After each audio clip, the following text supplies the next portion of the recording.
Chapter 549. Whether it is the Silver Wheel Reincarnation Explosion or the Emerald Wheel Reincarnation Explosion, the power that these jutsus displays are directly linked to the number of truth-seeking orbs that are invested at the time of using the jutsu, and the amount of Tenseigan chakra consumed to use these jutsus. Therefore, even though Yama used only 5 truth-seeking orbs to cast the Silver Wheel Reincarnation Explosion, and merely 2 truth-seeking orbs to cast the Emerald Wheel Reincarnation Explosion, but because he wasn't stingy at all in the input of the Tenseigan chakra, so the power of the 2 jutsu still reached an unprecedented level and almost touched the realm of 6-path level. Boom! The violent silver storm was like a giant eraser. Wherever it went, it erased almost everything in its path. The rocks, the trees, the mountains, the rivers, anything that came in the path of the silver storm was like paper, instantly shredded into tiny little pieces that soon disappeared as if they never existed. Wherever it goes, only a terror of destruction is left. When the silver storm struck Nagato, his face sank and a great sense of crisis surged from the bottom of his heart. However, he chose not to follow the instincts that were screaming him to retreat, but chose to face this attack head-on with his own counterattack. Deciding so, Nagato stretched out both of his arms and shouted at the top of his lungs, "Shinra Ten's Snap!" But before he could finish speaking, a leaf revolving along the cutting winds of the silver storm happened to strike his mouth with a crisp sound that almost resounded like a harsh face slap and caused him to come to a halt. Of course, this face slap did not affect the super-level Shinra Tensei he used in an attempt to counterattack Yama's silver storm, but the Shinra Tensei he used in a hurry couldn't even impede the silver storm for more than an instant, much less stop it. The repulsive force of the Shinra Tensei was completely devastated in the face of the cutting winds of the silver storm that even Nagato was taken aback. How could it be possible? But Nagato couldn't remain shocked for too long, as he too was drawn into the silver storm. Even if he has the rinnegan, even if he has the perfect sage body, and even if the massive chakra reserves on an uzumaki when swallowed by the silver storm, he was no different from other trees and rocks and constantly revolved along with the cutting winds. Sometime he would bump here, then he would collide there, only to get constantly injured and puke out blood. Nagato! Konan, who had retreated far away, was worried when she saw such a scene from a distance and quickly weaved hand signs in an attempt to use her jutsu in order to rescue Nagato. But it's pity that Konan's strength is not good enough. No matter what she did, her papers couldn't even get close to the silver storm, much less rescue Nagato. The moment her papers would come close to the cutting winds of the silver storm, they would either be blown away or simply shredded into paper dust.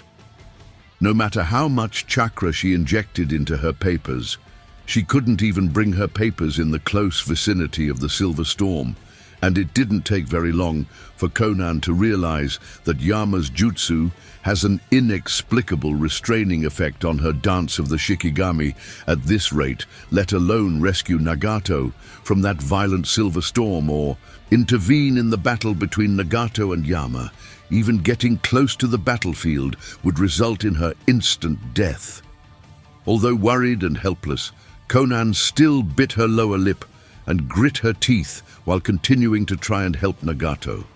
And while Nagato and Konan were helpless on one side by the silver storm, on the other side, an endless emerald rain of explosive orbs had already reached down to the Gedomazo. Roar! Facing the endless emerald rain that can level down a country and evaporate a sea in seconds, the Gedomazo let out a violent roar. Although it is only the husk of Jubi, Gedomazo still has a part of the Jubi's consciousness and is capable of sensing danger. As such, it can instinctively feel that the emerald rain of explosive orbs coming towards it has reached the level of 6-path in the truest sense, and can therefore hurt it.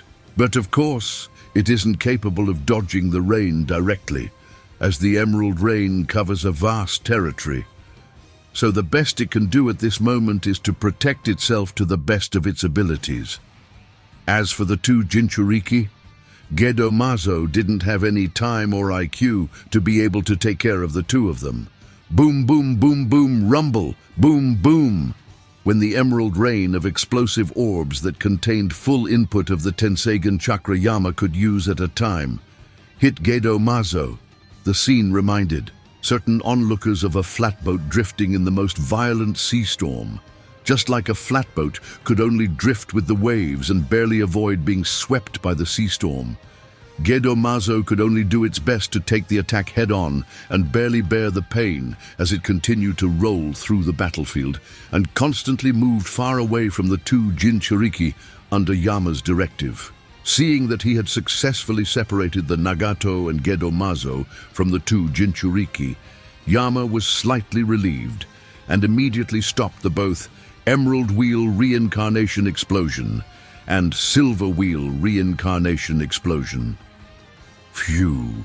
After completing this task, Yama took a momentary break as he was feeling a little dizzy and gasped lightly.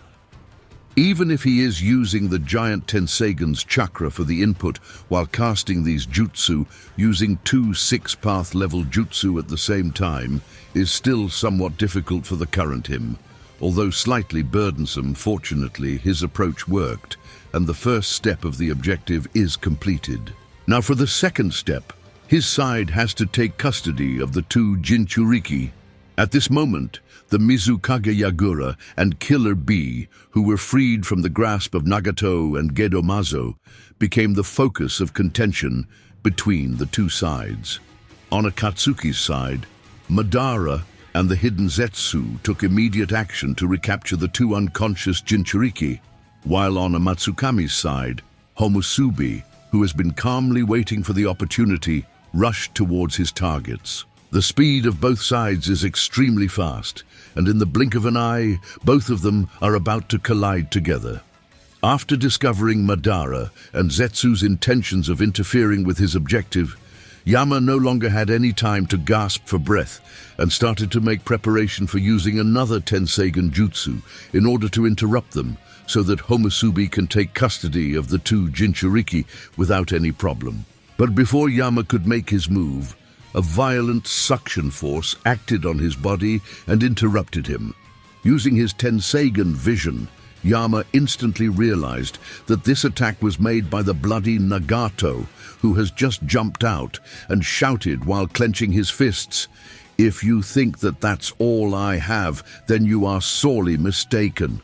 Now face the consequences of angering a god, true Chibaku Tensei." Crash, crash, crash, crash, crash. As soon as Nagato used the true Chibaku Tensei, under the influence of the Chibaku Tensei's core gravity ball, the rubble and rock pieces scattered all over the battlefield rose into the air, and within the next short few seconds, they combined together and buried the floating Yama inside an incomparably huge planetary sphere. Far away from the battlefield, looking at the incomparably huge planetary sphere that suddenly appeared on the battlefield in the distance, Jiraiya had a dumbfounded expression. Nagato's jutsu is getting better and better each time. This time, it is even more exaggerated than the one he used in Village.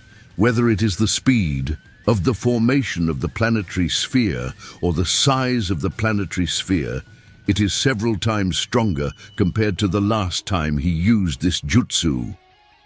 Sandaime Hokage. Hiruzen's eyebrows were twisted in a deep frown. The battle between the Amatsukami and Akatsuki has reached a level beyond what he can control, especially the battle between the leader of the two organizations. His previous guesses about them weren't wrong. The strength of the two of them has really exceeded the concept of a kage.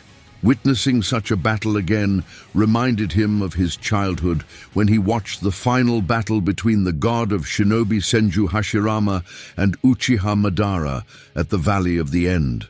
Tsunade-hime on the side didn't understand the true danger of Chibaku Tensei, and curiously asked Jiraiya, who was standing next to her, "Will the leader of Amatsukami be able to escape that giant planetary sphere?"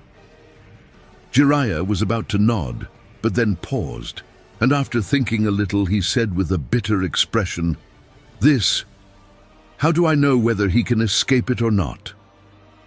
Not long ago, when Tendo Pain used the same jutsu in Konoha, Fujin of the Amatsukami was able to escape the confinement of the planetary sphere, so technically speaking, escaping the confinement of this jutsu is not impossible.